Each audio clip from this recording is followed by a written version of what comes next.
আমার এই কুচবিহার সাম্রাজ্যের উত্থান ঘটিছে হারিয়া মণ্ডলের বেটা বিশ্ব সিংহ উমার প্রিয়টত এই সাম্রাজ্যের প্রতিষ্ঠিত হয়। এই সাম্রাজ্যের বিস্তার লাভ ঘটে মহারাজা নরনারায়ণের প্রিয়টত, যার সেনাপতি ছিল বিশ্ব মহাবীর চিলারায় শুক্লধ্বজ যার নাম। ইমার সেনাপতিত্বে মহারাজা নরনারায়ণের পিরিয়ডে গোটা উত্তর পূর্ব ভারত আমার সাম্রাজ্য বিস্তার লাভ ঘটিছে। এই গোটা সাম্রাজ্যের মানুষ সুখে শান্তিতে স্বর্গ সুখে বাস করছিল। আর এই সেই ভিত্তিতে বংশ পরম্পরায় 23 ফুট রাজত্ব চলছে। ব্রিটিশ গোটা ভারতবর্ষ দখল করলো, এই জায়গা দখল করে পায় নাই। এই জায়গার মানুষের ব্যবহার আচার আতিথ্যতা এবং যে ধর্মপরায়ণ জ্ঞান, এই সব কিছু আমার কৃষ্টি কালচার পরম্পরা সোগেটে আসিয়া ব্রিটিশ মাথা নত করছে।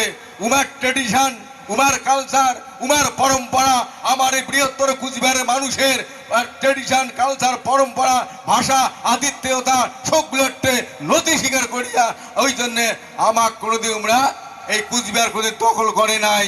মিত্রতা, কুচবিহার ছিল মিত্র রাজ্য, কোনোদিন করদ রাজ্য ছিল না। সেই ইতিহাস লেখিবার গেলে ভারত সমাজ আজকে ইতিহাস লেখে যে বিশ্ব সিংহের পিরিয়ডে এই কুচবিহারের সাম্রাজ্য প্রতিষ্ঠিত হয়, বিস্তার লাভ ঘটে মহারাজা নরনারায়ণের পিরিয়ডে।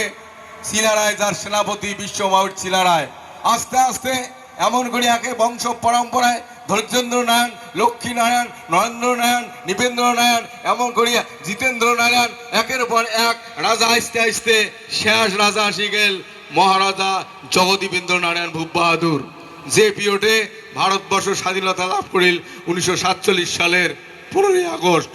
এই যে স্বাধীনতার হওয়ার কাহিনী শুনলেন যে ব্রিটিশের ঘর 4 ভাগ করে দিয়া গেছে। আমার কুচবিহার এই মধ্যতে স্বাধীন দেশ রাজ্য থাকার কারণে সেদিন কিন্তু ভারতবর্ষ একটা বড় মুশকিলত পড়ে গেছে।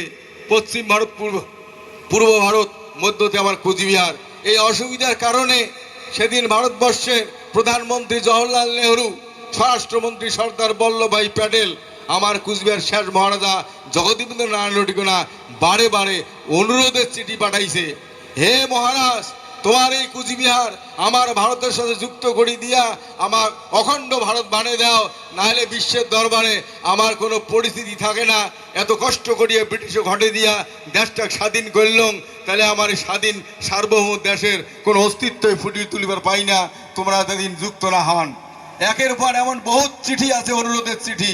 সেই অনুরোধের কারণে আমার শেষ মহারাজা জগদীবেন্দ্র ভূপ বাহাদুর সেদিন ভারত সরকার অনুরোধে সাড়া দিয়া প্রস্তাব দেয় যে জওহরলাল নেহরু, হে সর্দার প্যাটেল, আমার কুচবিহার তোর ভারতের সাথে একটে করে দিলে ভারত অখণ্ডতা লাভ করিবে, বিশ্বের দরবারে সম্মানিত হবে। কিন্তু মোর যে কুচবিহারের মানসি, আমার যে কুচবিহারের প্রজামণ্ডলী, কি হিন্দু কি মুসলমান, এগুলা যে সহজ সরল ধর্মপরায়ণ, ইমরা কাকু ঠগের জানে না, কাং ঠকালে বোধে পায় না, কাং মিশে কথা বলে ওইটাই শশা মনে করে। আমার এটার মানসি মিশে কথা কওয়া জানে না, আমার এটার মানসি দুধত জাল দেয় না, পা ভবি বলিয়া অদ্রক রসুন চোর করে না, কুষ্ঠবেদী রোগ হবে বলিয়া এত ধর্মপরায়ণ মানুষ, সহজ সরল মানুষ। এই মানুষগুলোর সাথে তোর ভারতের চালাক মানুষ, যে চালাক মানুষগুলো ব্রিটিশের, যে ব্রিটিশ গোটা পৃথিবী শাসন করছে, যার সাম্রাজ্যের কোনোদিন বেলা ডোবে নাই। আজকে আমার এটিগুলোর দিন তো আমেরিকার রাজ, আমেরিকার দিনটা আমার এটির রাজ, এটিও ব্রিটিশের শাসন, আমেরিকাতেও শাসন, অর্থাৎ ব্রিটিশের শাসন সাম্রাজ্য কোনোদিন বেলা ডোবে নাই। সেই এত বড় একটা সর্ববৃহৎ শক্তি সেদিন আন্দোলন করিয়া ভারতবর্ষের মানুষ তা ঘটে দিতে বাধ্য করছে। তাহলে তোর ভারতবর্ষের মানুষ কত চালাক, কত টাউট, সেই চালাক মানুষের সাথে মোর কুচবিহারের প্রজামণ্ডলী একসাথে হলে গেলে তোর নয় অখণ্ডতা বাবু, কিন্তু মোর প্রজামণ্ডলী যে একে দিনে তো চালাক মানুষ ঠকে খাবে, তার কি উপায় হবে? প্রথম শর্ত দিছে যে মহারাজ, তোমার কুচবিহার প্রোটেক্টেড এরিয়া থাকবে, আমার চালাক মানুষ তোমার কুচবিহার কোনোদিনও ঢুকিবার পাওয়ার নয়, ঢুকলে পাসপোর্ট করে যাওয়া খাবে। আর তোমার এই কুচবিহারের মানুষ, আমার যেহেতু ভারতবর্ষ একটা গণতান্ত্রিক দেশ, যুক্তরাষ্ট্রীয় পরিকাঠামো, আমার প্রত্যেক জায়গা থেকে মানুষ নির্বাচিত হয়ে ভারতবর্ষের আইন বা পার্লামেন্টত উচ্চকক্ষ বা নিম্নকক্ষ যায়, সেই ভিত্তিতে তোমার কুচবিহার থেকেও 2টা মানুষক আমরা জায়গা দেবো, সেটা কুচবিহারের মানুষ elected or selected by the Cooch Behar peoples, কুচবিহারের মানুষের ঠিক করবে ভোট দিয়ে পাঠাইবে না মনোনীত করে পাঠাইবে।